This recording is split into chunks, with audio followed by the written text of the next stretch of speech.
My own family stole from me, not strangers from the street.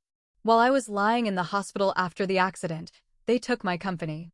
While I was confusing days, struggling to read messages, and falling asleep from medication in the middle of conversations, my father was sliding documents in front of me. My mother held my hand and kept saying everything would be fine. My brother brought fresh flowers, smiled at the nurses, and acted like he was saving me from a nervous breakdown. And when I came home, my office key no longer worked. My name is Laura Mitchell. I am 39 years old, and I lived in a suburb of Chicago. For 11 years, I built a small but strong marketing company. I started at my kitchen table with an old laptop and a credit card that had less than $300 left on it. I found clients myself. I answered emails late at night myself. I taught myself how to negotiate with people who did not take me seriously. And that company did not support only me. It helped my parents cover bills for their house. It paid my brother's rent whenever he lost another job. It was the reason my family called me strong, responsible, and dependable. Back then, I did not understand that those words meant something very different to them. They did not see a daughter who was tired. They saw a resource they could use. Before I continue, subscribe to the channel and like this video. This story is not just about a business, documents, and betrayal. It is about how dangerous it can be to blindly trust even the people sitting beside your hospital bed. The accident happened on a Tuesday morning while I was driving to meet a new client. The rain was coming down so hard that my windshield wipers could barely keep up. I remember the red light, the wet pavement, and the truck that shot out from the side. Then came the sound of metal, a sharp pain in my chest, and someone's distant voice begging me not to close my eyes. The next 3 weeks broke apart in my memory, like strange little fragments. White walls. The smell of disinfectant. My mother's voice near my ear. My father's hand on my shoulder. My brother's shadow in the doorway of my hospital room. Sometimes I woke up and saw papers on the bedside table, but my mind felt heavy, as if someone had poured syrup into it. They told me I only needed to recover. My mother took my phone because, according to her, messages from clients were exhausting me. My father spoke with the doctors, the insurance company, and my accountant. My brother started going to the office so, as he explained it, he could keep things from falling apart. At the time, I was even grateful. It felt like my family was finally standing together. The first cold sting of doubt came 2 days before my discharge. I asked my mother to give me my phone because I wanted to text my assistant, Jen. My mother suddenly stiffened, even though her face stayed gentle. She said Jen knew everything, the business was under control, and I was not allowed to worry about small things. That word, small, hit harder than the pain in my ribs. My company was not a small thing. It was 11 years of my life. It was sleepless nights, canceled vacations, lonely birthdays, and bills I paid before I ever bought myself a new coat. But I stayed quiet because after the accident, everyone acted as if any question I asked was proof that I was unstable. When my father picked me up from the hospital, he talked about rest, about silence, about the need to trust family. My brother put my bag in the trunk and avoided my eyes for too long. My mother fixed the scarf around my shoulders as if I were a child who did not understand what was best for her. On the drive home, I looked out the window and felt a strange emptiness. Chicago was living its normal life. Cars sat in traffic, people carried coffee, stores opened their doors. The world had no idea that my life had already changed. I did not know it yet either. The next morning, I went to the office, even though the doctor had told me to rest. I needed to walk down that hallway, see my desks, check my email, and prove to myself that everything was really still there. I took the elevator to the 4th floor, slowly walked to the glass doors, and slipped my key into the lock. It would not turn. I tried again, more carefully than harder. The lock stayed dead. Through the glass doors, I saw a new nameplate on the reception desk. It had my brother's name on it, and underneath it was a title I had never given him. For a few seconds, I just stood there with my key in the lock. My reflection stared back at me from the glass doors. I looked thinner than I remembered. My face was pale, My hair was pulled into a careless knot, and the bruising along my jaw still had a yellow edge. I looked like a woman who should have been home in bed, not standing outside her own office like a stranger. Then I saw my brother moving behind the reception desk. Ryan was wearing one of his expensive navy suits, the kind he never bought when he was unemployed, which was most of the time. He had my coffee mug in his hand. My mug, the chipped white one that said, "Founder Mode," a joke my assistant gave me after our first six-figure month. He laughed at something someone said, then turned and finally noticed me through the glass. His smile faded too slowly. That was the first thing that scared me. Not the locked door. Not the new nameplate. It was the way his face changed, like he had already practiced this moment, but still hated that it arrived so soon. He came to the door and opened it with a key card I had never seen before. His voice was calm, almost gentle, but his eyes kept moving past me toward the hallway. He said I should not have come in. I asked why my key did not work. He told me the locks had been updated for security. I asked why his name was on the desk. He said things had been restructured while I was recovering. The words sounded clean, careful, and rehearsed. They were the kind of words people use when they want a crime to look like paperwork.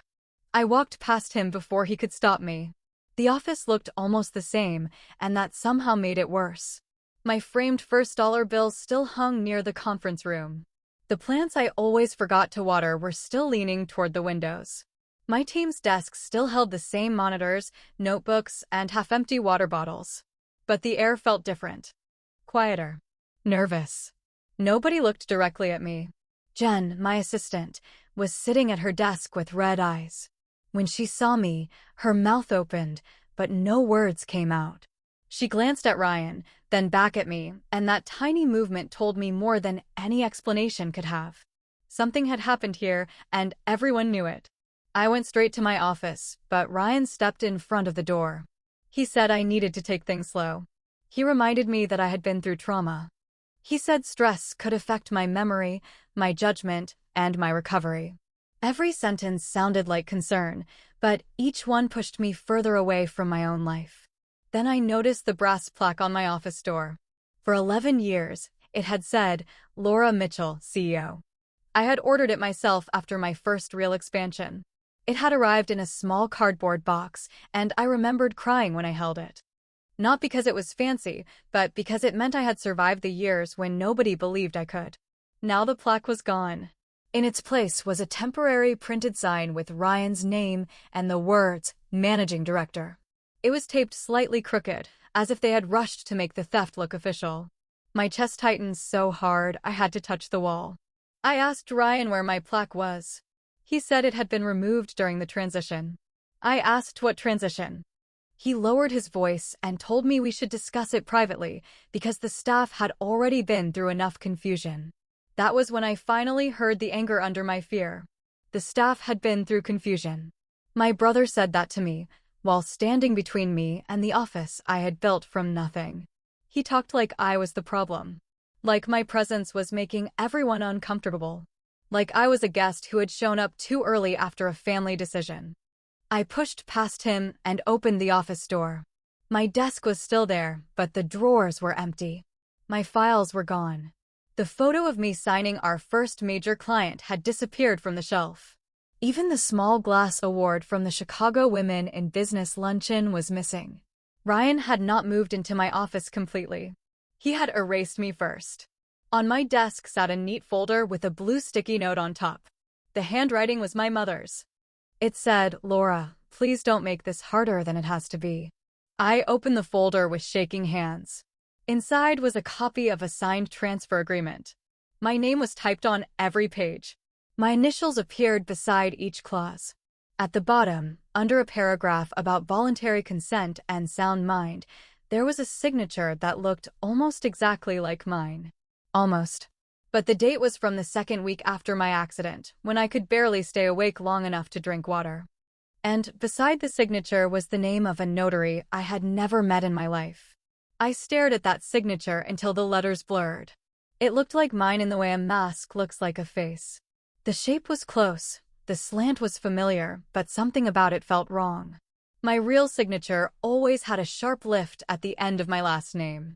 This one dragged downward, weak and uneven, like the hand that wrote it had barely been awake. Then I remembered the papers on my hospital table. Not clearly. Not enough to trust the memory. Just flashes. My father's sleeve near my wrist. My mother whispering that I only needed to sign one thing. Ryan standing by the door with his arms crossed. A pen between my fingers that felt too heavy to hold. My stomach turned so violently I had to sit down. Ryan kept talking, but his voice faded behind the pounding in my ears. He said the transfer was temporary. He said everyone had agreed it was best. He said I had been overwhelmed before the accident, and the company needed stable leadership. The more he explained, the more obvious it became that every word had been prepared before I walked through the door. I asked for my laptop. He said it was being secured. I asked for access to the business accounts. He said the passwords had been changed. I asked why my email was locked. He said it was to prevent confusion with clients. That was the moment I understood this was not panic. It was not a messy family decision made during a crisis. It was a takeover, slow enough to look legal and cruel enough to happen while I was sedated. Jen appeared in the doorway with a paper cup of water. Her hands were shaking. She set it on the desk without looking at Ryan. For 1 second, our eyes met, and I saw fear there. Not sadness. Not confusion. Fear. Ryan told her to leave us alone. She did, but as she turned, she brushed her fingers against the edge of my desk. A small folded sticky note slid under the folder, so quick I almost missed it. Ryan was watching me, waiting for another reaction, so I placed my palm over it and kept my face still. He told me I should go home. The strange thing was that part of me wanted to obey. My ribs hurt. My head felt crowded. Every breath came with a dull ache under my breastbone. And after 3 weeks of being treated like a fragile object, I had started to doubt my own instincts. That is what manipulation does first. It does not begin by stealing your money or changing your locks. It begins by making you wonder whether your anger is unreasonable. It makes you ask permission to question things that were yours yesterday. I stood up slowly and told Ryan I needed copies of every document. He said our parents had the originals. That one sentence revealed more than he intended.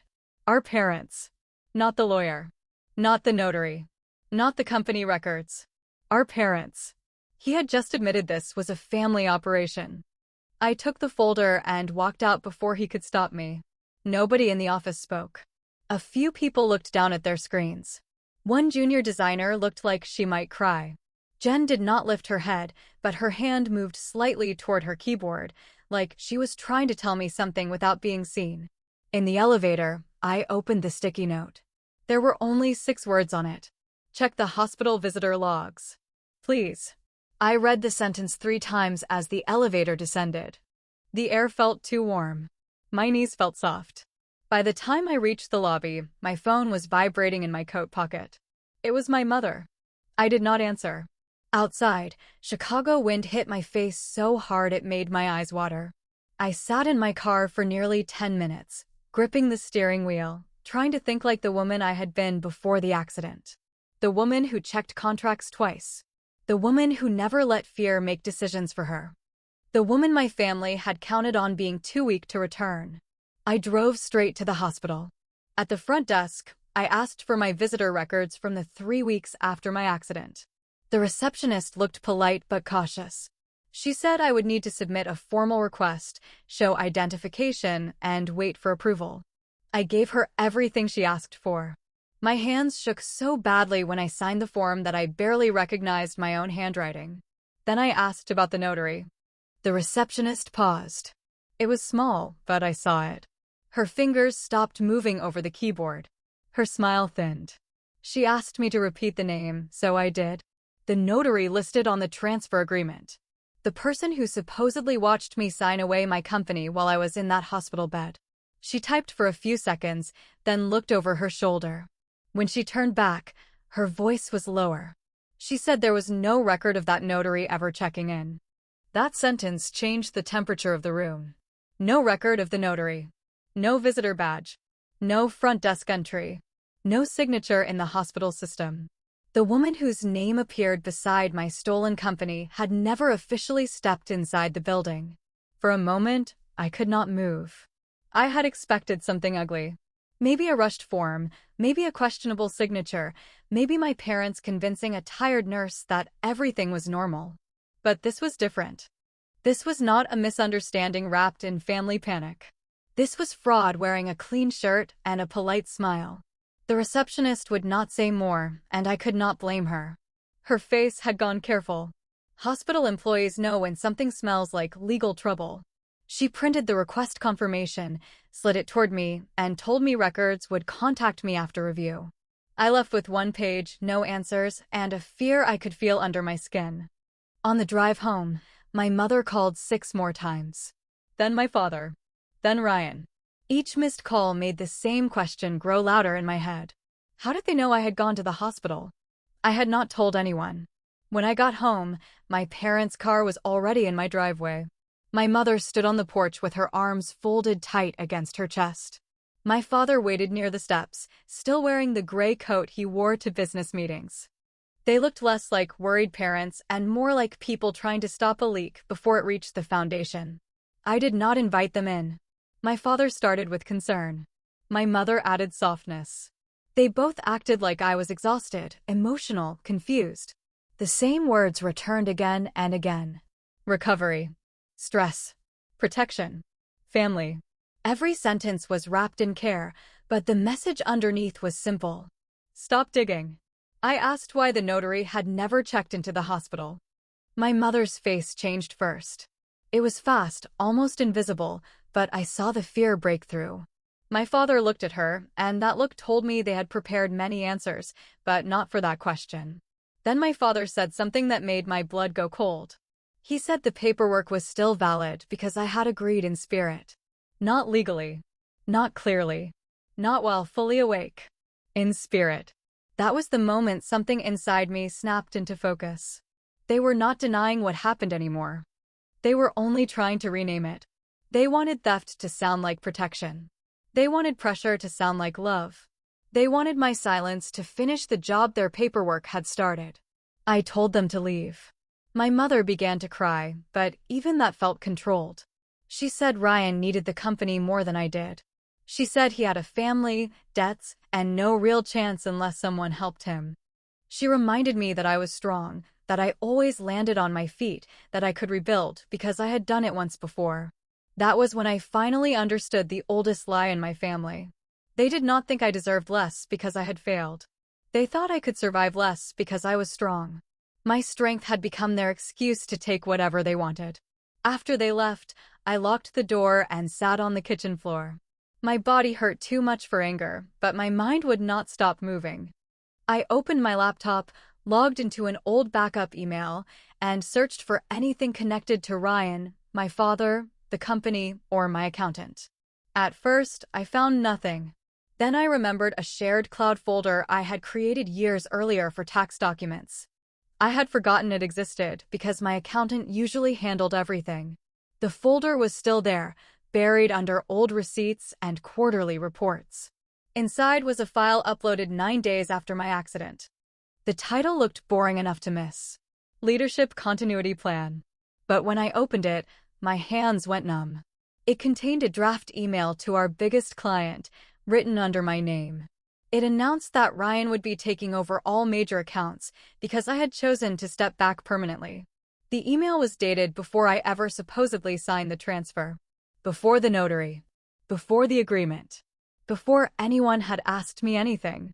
They had planned the story first, then built the documents around it. I kept digging and the next file made the room tilt. It was a scanned loan application using my company as collateral. Ryan's name was on it. My father's name was attached as guarantor. The amount was $480,000. That was the moment I whispered it to myself. This was madness. They had not stolen my business to protect me. They had stolen it because Ryan had already buried himself in debt, and my company was the only thing valuable enough to save him. I sat at my kitchen table until the sky outside turned black. The loan application stayed open on my laptop, glowing like a threat. $480,000. My brother's signature. My father's guarantee. My company listed as collateral, as if 11 years of my work were just another asset to move around when Ryan needed rescue. I read every line again, slower this time.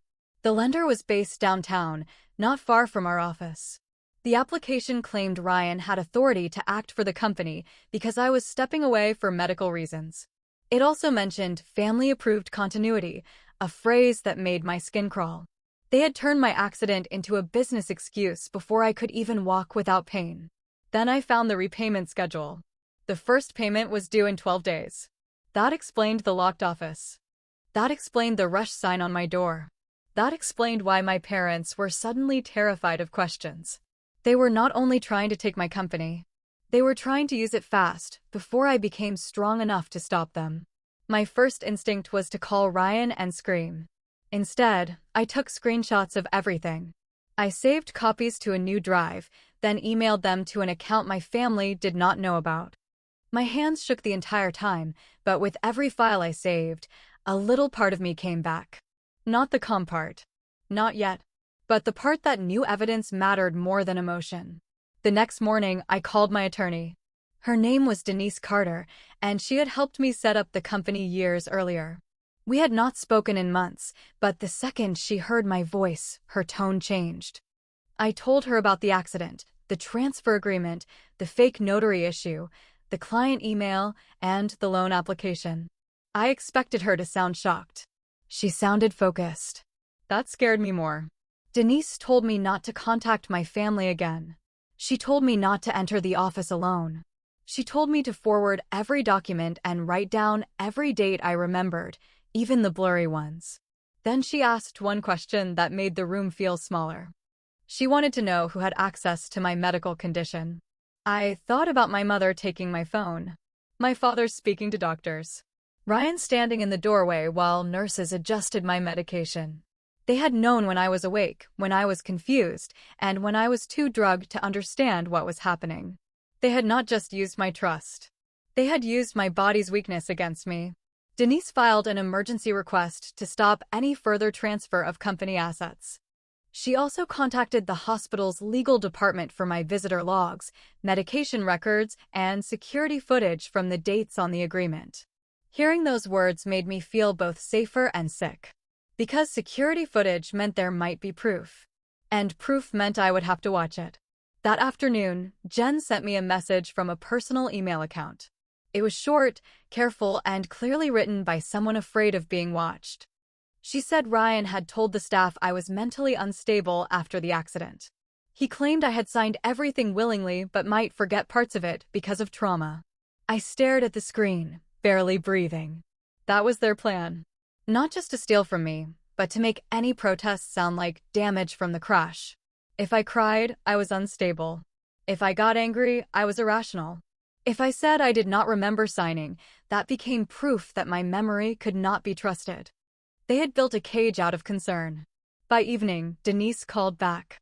Her voice was steady, but I could hear something sharp underneath. The hospital had confirmed there was footage from the day the transfer agreement was dated. It had not been reviewed yet, but the timestamp matched a period when my chart showed strong pain medication and limited alertness. She said we would request a copy immediately. I closed my eyes and felt the room spin around me. Part of me wanted that video to exist more than anything. Another part wished it had vanished forever because I knew what it might show.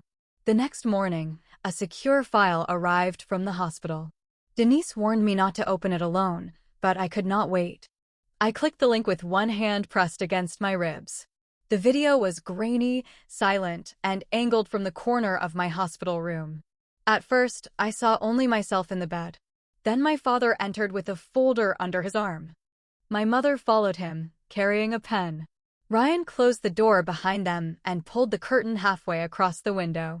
And then my mother leaned over me, smiling like she was comforting me, while my father placed the papers directly on my blanket. I watched my father place the papers on my hospital blanket. For several seconds, nothing happened. My body lay still against the pillows, pale and small under the white sheets. I hated seeing myself like that. Not weak in the way people casually use that word, but deeply unreachable, trapped somewhere between pain medication and exhaustion. My mother stroked my hair while my father opened the folder. Ryan stood near the door, checking the hallway through the narrow glass window. He was not acting like a brother worried about his sister. He looked like someone keeping watch. That detail cut through me harder than the paperwork itself. Then my father put the pen into my hand. On the screen, my fingers barely closed around it.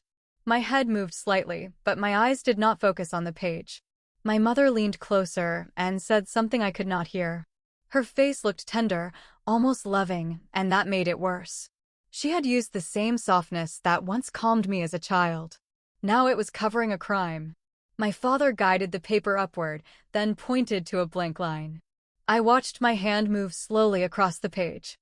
The signature looked uneven because it was not really mine. It was my body making a mark while my mind was floating somewhere far away. I stopped the video and ran to the sink. For a long minute, I thought I might be sick. The kitchen lights buzzed above me. My ribs ached from bending over, and my hands gripped the counter so tightly my knuckles turned white. I had wanted proof, but proof has a cruel weight when it shows the exact moment your trust was used against you. When I returned to the laptop, I forced myself to keep watching. After the first page, my father flipped to another. My mother adjusted the pillow behind my shoulders. Ryan came closer, then took out his phone and photographed something on the document. At one point, a nurse opened the door, but my mother stepped toward her quickly. She smiled, gestured toward me, and the nurse left after a few seconds. That small moment told me how carefully they had played it. They did not need to look violent. They only needed to look like family. In a hospital room, a mother with a gentle voice can hide more danger than a stranger with a weapon. Nobody questioned them because they belonged there. Denise called while the video was still open. I answered, but for a few seconds, I could not speak. She already knew. The hospital had reviewed the footage, and their legal department was taking the situation seriously. She told me the video supported our claim that I lacked capacity to consent. She also said the notary issue could turn this from a family dispute into something much bigger. I listened, but one sentence kept circling in my mind. This was not only about getting my company back. It was about stopping them before the loan destroyed everything. Denise said we had to move fast. She was preparing a temporary restraining order to freeze major business decisions. She also wanted statements from Jen and anyone else who had seen Ryan misrepresent my condition to clients or staff. That same evening, Jen agreed to meet me in a quiet diner outside the city. She looked exhausted when she walked in. Her hair was pulled back, and she kept glancing at the windows. I had known her for 7 years, but I had never seen her look so frightened. She slid into the booth and placed a small flash drive beside my coffee cup. She did not make a speech. She simply told me Ryan had been pressuring employees to sign new confidentiality agreements. He had ordered the finance manager to stop sending reports to my email. He had also told 2 clients that I had suffered cognitive damage and might never return to leadership. My throat tightened when she said that. They were not waiting for me to heal. They were burying me while I was still breathing. Jen had saved emails, meeting notes, and a recording from a staff call. In it, Ryan claimed I had become unpredictable and that the family had stepped in to protect the company from my poor judgment. Hearing those words in his voice made something inside me go quiet. Not calm, colder. The next morning, Denise filed the emergency motion. By noon, the lender received notice that Ryan's authority was being challenged. By 3, my brother called 17 times. My mother sent messages about forgiveness, family loyalty, and how lawyers would ruin us all. My father sent only one message. He wrote that I had no idea what Ryan owed or who was waiting to collect. My father's message sat on my screen like a warning. I had no idea what Ryan owed or who was waiting to collect. That was not an apology. It was not even an explanation. It was a confession hidden inside a threat, and for the first time, I wondered whether my company had been dragged into something darker than debt. I forwarded the message to Denise without answering. She called me almost immediately and told me to stay away from Ryan. Her voice had that careful firmness people use when they are trying not to scare you. She said desperate people make desperate choices, especially when money is involved. Then she asked if I had somewhere safe to stay for a few nights. That question made my house feel unfamiliar. I looked around my living room, at the framed photos, the soft gray couch, the small lamp my mother helped me choose 2 years earlier. So many parts of my life had their fingerprints on them. Suddenly, even my own home felt like a place they had entered too easily. I packed a bag and drove to a hotel near Denise's office. By the time I checked in, my phone had become a battlefield. Ryan left voicemails that swung from panic to rage. My mother sent old family pictures, as if childhood birthdays could erase hospital footage. My father sent nothing else, which somehow felt worse. That night, I barely slept. Every time I closed my eyes, I saw my hand moving across the hospital document. I saw Ryan at the door, watching the hallway. I saw my mother smiling down at me while she helped steal the life I had built. In the morning, Denise and I went to court. I had imagined it would feel dramatic, but it felt strangely cold. Fluorescent lights, wooden benches, quiet voices, folders stacked on tables. My family sat across the room, dressed like respectable people. My mother wore pearls. My father wore his best suit. Ryan looked exhausted, but he still tried to hold his face in that confident way I knew too well. Nobody watching them would have guessed what they had done. Denise presented the footage, the visitor log issue, the loan application, the altered access, and Jen's saved emails. She did not raise her voice once. She did not need to. Every document was another brick pulled from the wall my family had built around their lie. Ryan's attorney argued that I had been overwhelmed before the crash. He said my family acted to protect the business from instability. He said I had verbally agreed to step back. He said the company needed leadership, and Ryan had simply stepped in during an emergency. The words were polished, but the video sat between us like a burning match. When the judge watched it, the room changed. My mother looked down at her lap. Ryan rubbed his forehead. My father stared straight ahead, jaw tight, pretending the screen showed something ordinary. I watched only for a few seconds before looking away. I could not bear to see myself used like that in front of strangers. The judge granted the emergency freeze. Ryan could not take loans, transfer assets, change ownership records, fire key staff, or contact major clients as the acting head of the company. A forensic review was ordered. My access had to be restored under supervision. The transfer agreement would be challenged formally. It was not victory, not yet. But it was the first door opening. Outside the courthouse, my mother tried to approach me. Her eyes were red, but I no longer trusted tears without truth behind them. She said they had been scared. She said Ryan was in trouble. She said they thought I would understand once I knew everything. I looked at her and felt something break cleanly. For years, understanding had been my job. Forgiving had been my job. Fixing Ryan's mistakes had been my job. But that morning, standing on the courthouse steps in the cold Chicago wind, I finally realized love does not require you to become collateral. I walked past her without answering. 2 days later, the forensic accountant found the first missing payment. Then another. Then a vendor account I had never approved. Ryan had been moving money quietly for months before the accident, small amounts at first, then larger ones when nobody questioned him. The crash had not created his opportunity. It had only made him bold enough to finish what he had started. That evening, Denise called me back to her office. She had received a sealed packet from the lender's attorney. Inside were copies of messages Ryan had sent before my accident. They showed he was negotiating the loan while pretending my approval was already guaranteed. The last message stopped my breath. It was dated the night before the crash. Ryan had written that my signature would not be a problem because our father had a plan if I refused. I read Ryan's message 3 times before I understood it. My signature would not be a problem because our father had a plan if I refused. That meant the accident had not been the beginning of their betrayal. It had only been the moment they decided I was finally helpless enough to use. For a few minutes, I could not feel my hands. Denise sat across from me, silent and steady, giving me space to absorb what those words meant. My father had not simply panicked while I was unconscious. He had already been thinking about how to get around my refusal. Ryan had already known I would never agree. My mother had already chosen which side of the family she wanted to protect. And none of them had chosen me. The investigation moved faster after that. The hospital footage, the missing notary record, the lender messages, Jen's files, and the altered company access all began fitting together. My family's story looked weaker every day. Their concern turned into contradiction. Their protection turned into pressure.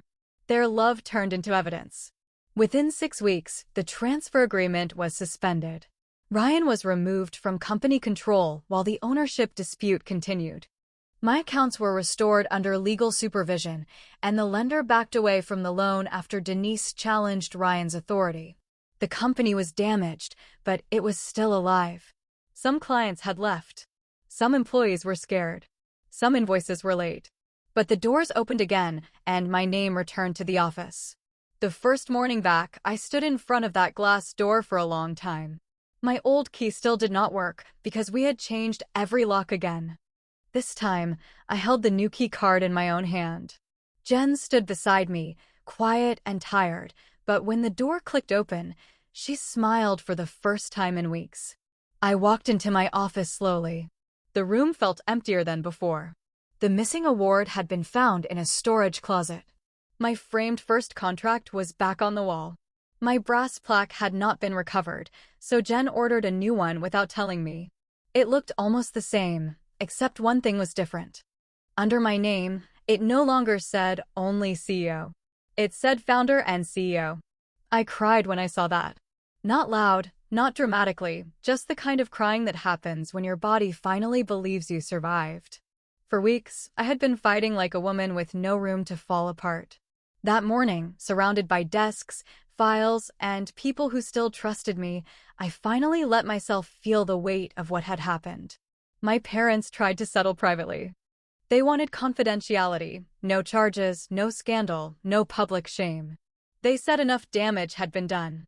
They said Ryan had learned his lesson. They said family should not destroy family over paperwork. But paperwork had almost destroyed me. I agreed only to what protected the company, the employees, and my future. Ryan signed away any claim to the business. My father had to cooperate with the financial review. My mother wrote me a letter I still have not opened. Some people think that makes me cruel, but I think there are letters you read only when your heart is no longer bleeding. Ryan eventually moved out of state. I heard he was working a sales job somewhere in Arizona. My parents stayed in the same house. I helped them save twice. We do not have holidays together anymore. Some mornings, that still hurts more than I want to admit. But losing them showed me something I needed to know. A person can sit beside your hospital bed and still not protect you. A person can call you strong while planning to use your strength against you. Sometimes the people who know your softest places are the ones most willing to press on them when they need something. I rebuilt slowly after that. I added legal safeguards, emergency protocols, and a rule that no family member would ever touch my business again. I learned to stop confusing access with love. I learned that trust without boundaries is not kindness. It is an open door with no lock.